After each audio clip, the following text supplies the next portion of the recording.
So it's almost universally true that a train station is in one of the sketchier parts of town. That does not seem to be the case in Madrid at all. Because here's the central train station. They've got like government buildings, museums, hotels, all right around it. So good for them. Now, I'm not exactly sure as to whether this is the main building or this is like a historic building attached to this building over here, which is where the trains actually come. Because this seems to have more shops and stuff in it.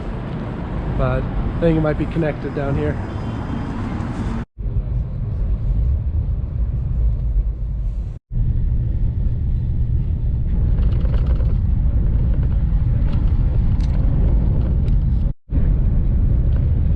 The train has come to a complete stop. And make sure you take all your personal belongings with you.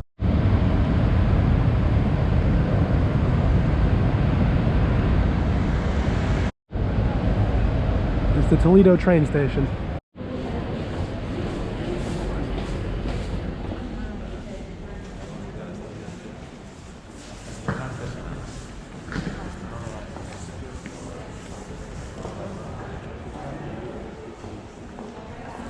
How about this for a train station, huh? When you picture walled European city, this is definitely what you're imagining.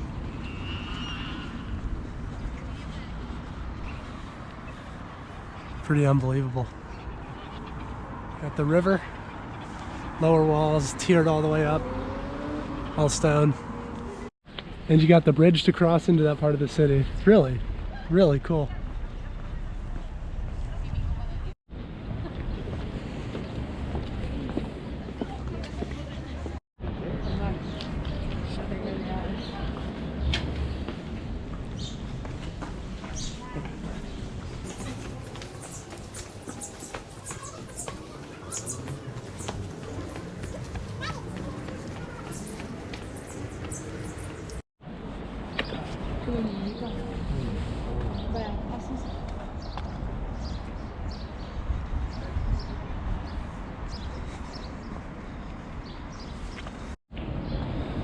No railings, no problem.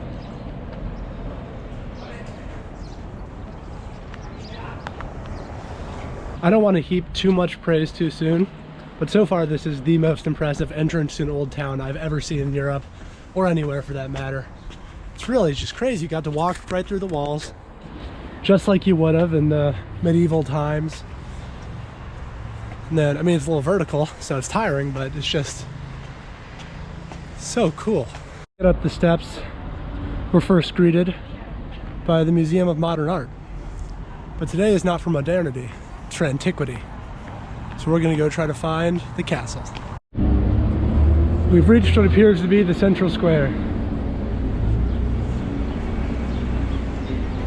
A lot of shops about. Office for Tourism is up ahead, which could be helpful. Take it all in.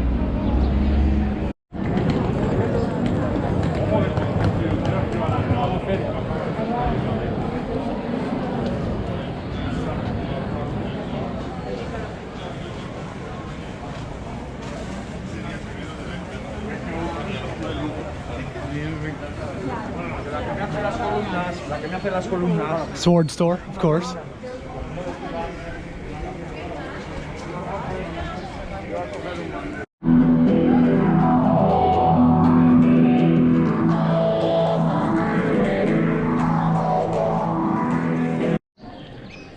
It's just alleyway after alleyway here.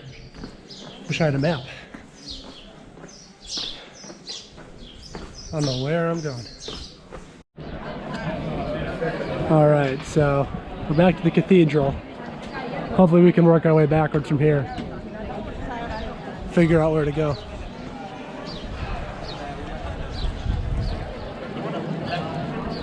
Popular spot today. Yeah.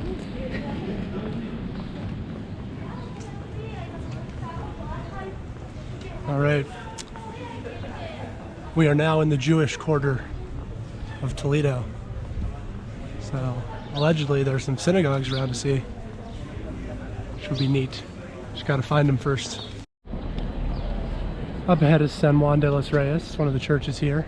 So I guess we'll start with that, because I think the synagogue's more down that way. I kind of want to work my way back to the train station, just make it easy on myself, so start here. Well, it appears it's not open yet, so I'm gonna head back into the city. Well, not into the city, I'm still in the city, but head deeper into the Jewish quarter. And here we go. Yo te recomiendo que te pongas un pañuelo. Dejarle el seco con el pañuelo puesto. Pero escucha, esto es lo que veíamos un poco desde nuestro, ¿no? No, porque algo parecido. Algo parecido.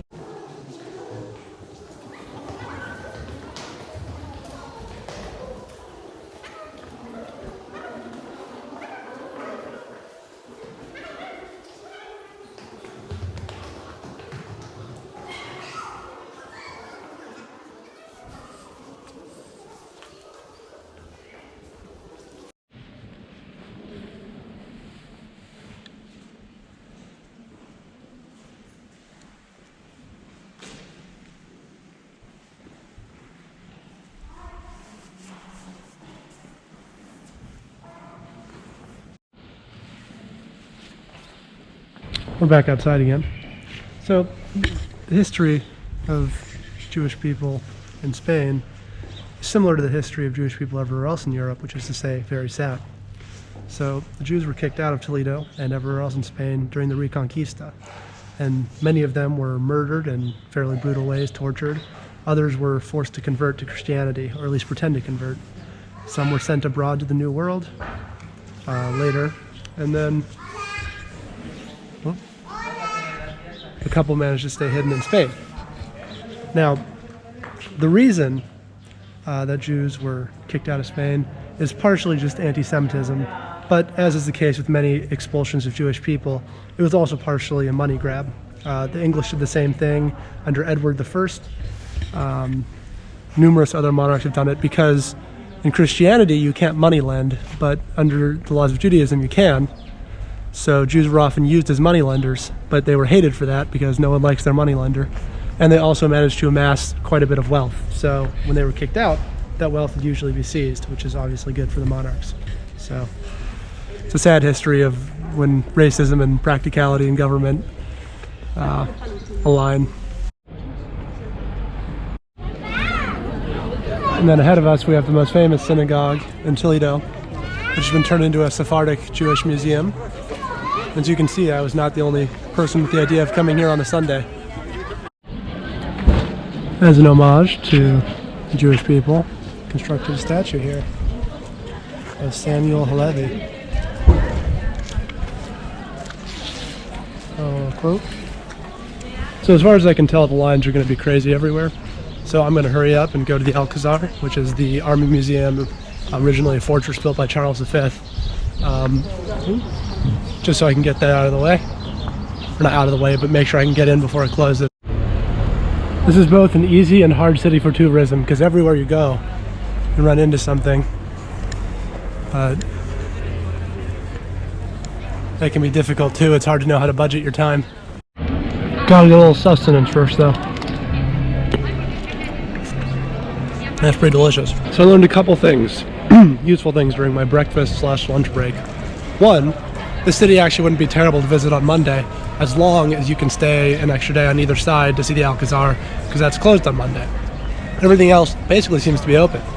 Now the other interesting thing is that the Sephardic Jewish Museum is free today, which explains the gigantic line every Sunday apparently, and Saturdays after too. So, the more you know.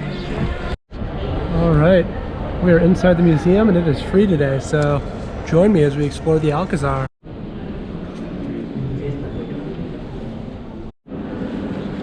Spaniards did a nice job with the intricate sword. If you robbed this museum, you could start an army.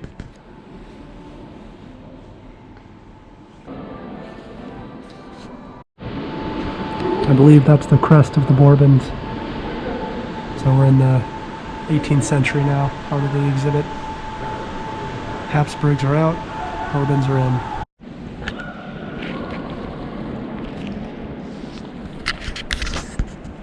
So, according to our handy guide, This is the best preserved Renaissance part of the whole thing. The statue's name is Carlos V and the Fury. And then the staircase is the Imperial Staircase. It does feel very imperious.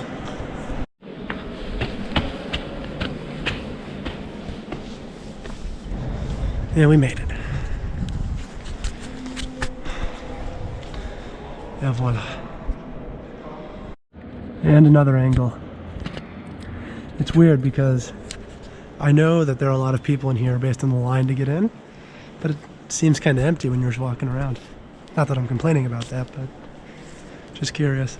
So somehow I've messed up. I'm back inside. Maybe that's the crypt down there? Maybe that is the chapel, but I thought that was supposed to be above where we are, not below. So that's interesting. This crypt was for soldiers and civilians who defended the Alcazar when the Republican troops attacked it in the 1930s. Apparently it's not part of the museum, so we're not going to get to go in, but I guess that's good enough little bit of video from outside of it. These were the cisterns. They would drain water into here. They go there, washing water and such.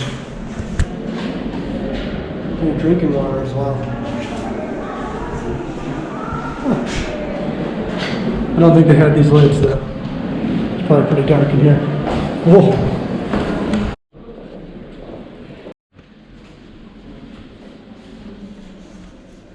And there's the Umayyad Gate. This was still a Muslim kingdom.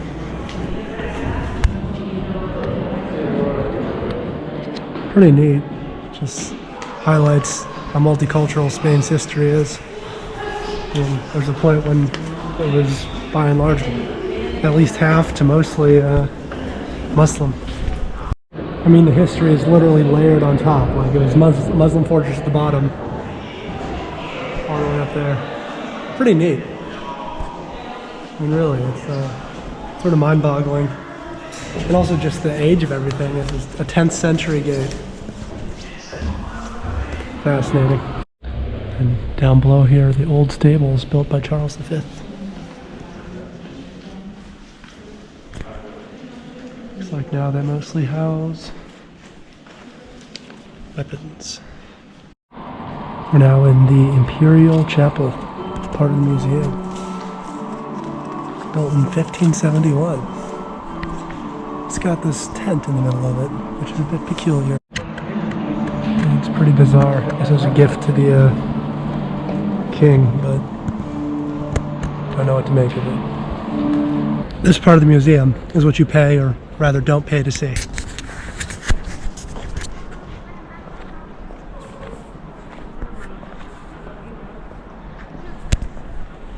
And beautiful view of the city and countryside.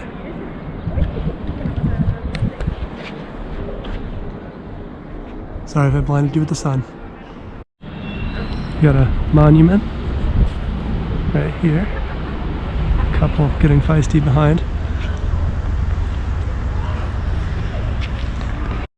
So this part here is the north facade. There's the one built in the time of Charles V. So it's got the crest of the door, sculptures on either side. But apparently each facade has got a different vibe to it. So this one's the east one. Built in the 15th century. And then it was renovated. I don't know how different the vibe actually is. Personally, I think it looks pretty similar, but just telling you what the tour book says. Remember the monument in Madrid? Apparently this is what it's about. Spanish people taking up arms against Napoleon. We are now back at the cathedral, which should be open. I think maybe the last thing I see today, because I realized I have to be able to get on a train back, and I think the later ones might be sold out. So I have to go investigate that situation before I get trapped here for the evening. So you can see just how ornate the stonework is. It's an entryway.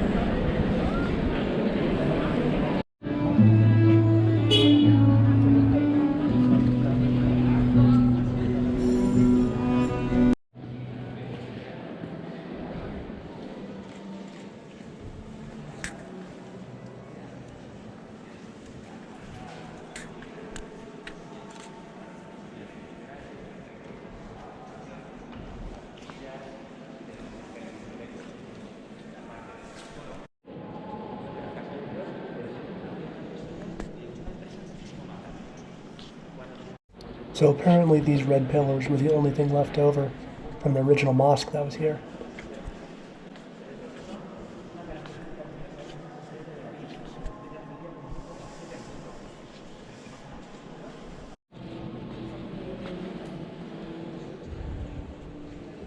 And on this wall you can see a part of the church that was either designed in the Moorish style or was part of the original mosque as well.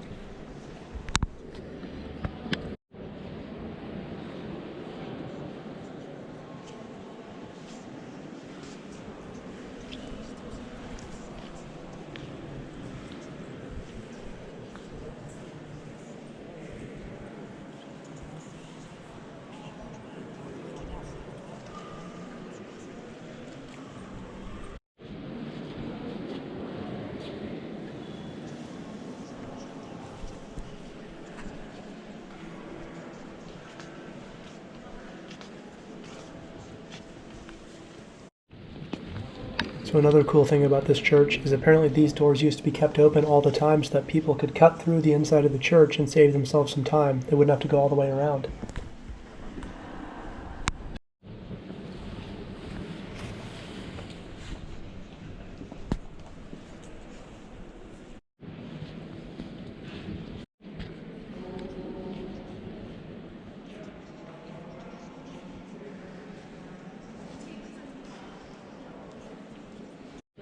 This was my favorite part of the cathedral because the whole thing's this big Gothic building and then out of nowhere, some random Baroque stylings. The artwork was really stood out from the rest of the church, and then the sculptures were so intricate.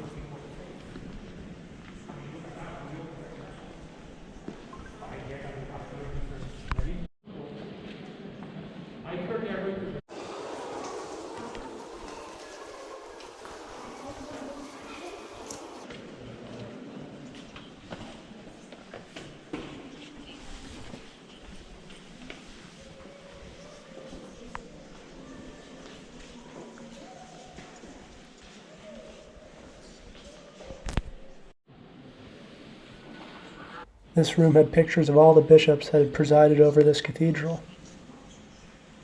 I quite liked the artwork, especially because as it got more modern, it was really noticeable.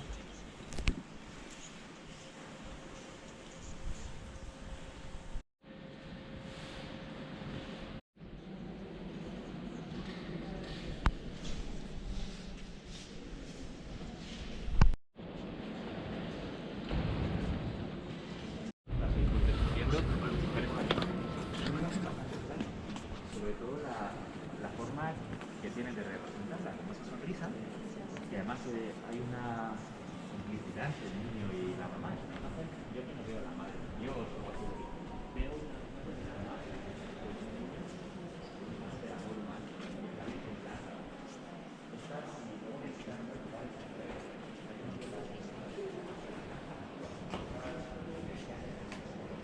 salir.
So maybe the most unique thing about this church is that it has a special chapel devoted to people who practice a form of Christianity practiced by the Visigoths. So it's like a proto-Christianity. That was the Toledo Cathedral.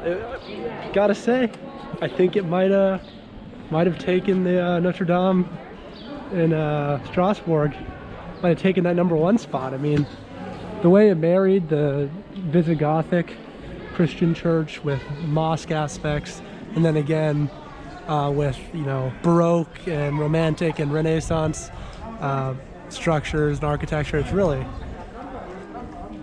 you know, it's next level. Beautiful. The audio guide was very useful. Oh, someone's not happy about it, but the audio guide was super in-depth. It was free today. I guess it's usually €3.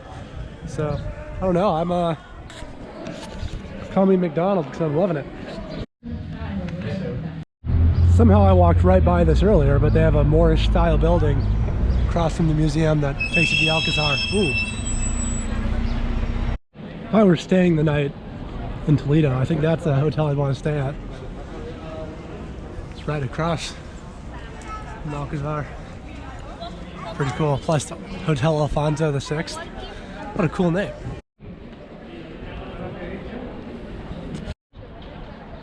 Toledo is itself a beautiful city, but the environment around it is pretty spectacular as well.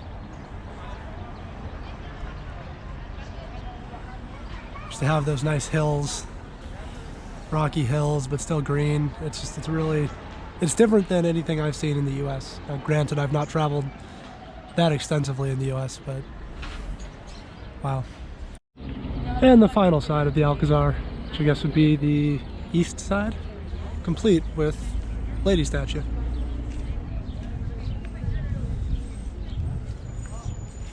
So don't let it be said you haven't seen all 4 sides of the Alcazar in Toledo. Then across the way, I actually noticed this on the way in, there's another castle that doesn't show up on any of the maps. So it must not actually be a tourist attraction, but begs the question, what is it? Now I gotta try to find my way back to the train station, which is easier said than done without internet. Well, I know you have to go down these walls, so this must be generally the right way, but I don't know. A good reminder that no matter how cool the things above you are, sometimes you gotta look down. Luckily I didn't step in that, but someone did. Probably had their whole day ruined. Back at the Puerta del Sol, covered in sol, or sun as they say in English. And with that, we exit the old city the way we came in. Across the bridge.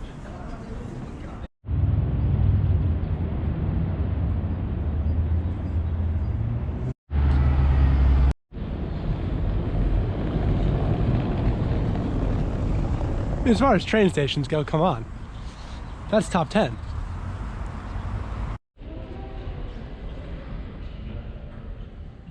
Well, I missed my train, so I've been waiting here about 45 minutes. Gonna be another 30 or so. But, got to enjoy this side of the station's facade, so not a total loss, I guess. Would have been nice to make that train. Oh wow. Such is life. So, first things first, or rather, last things last.